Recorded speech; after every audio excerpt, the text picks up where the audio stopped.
Hi, I'm Jacqueline, and this is Unapologetics. Today we're talking about baptism. I thought the lake would be appropriate.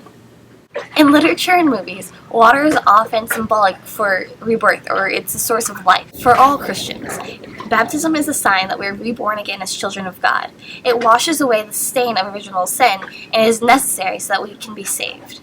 For Catholics, baptism is a sacrament, or a physical sign of the immaterial world beyond this one, and it's a way for God to dispense His grace to us. All sacraments have 3 requirements in order for them to be valid: the proper matter, the proper form, and the proper minister. Form is just another word for words. Think of it as short for formula.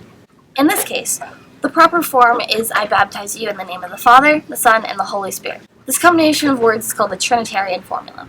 The matter is the physical stuff. For every sacrament, there is a physical component, and in this case, as you might have guessed, it's water. Lastly, the proper minister is an ordained bishop, priest, or deacon, typically. An ordained minister is preferred, but in certain dire cases, anyone is allowed to baptize, provided that they use the proper form and the proper matter.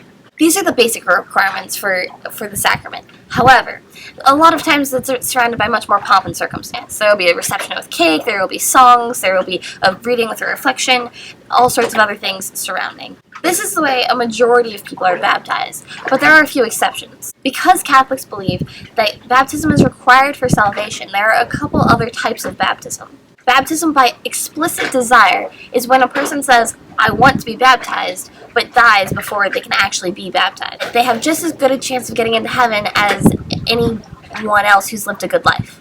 Baptism by implicit desire is when it is believed that if the person had been properly educated in the beliefs of the faith, they would have wanted to be baptized. And thirdly, baptism by blood is when someone dies for the faith without having been baptized beforehand. So that's baptism for you. Cheers!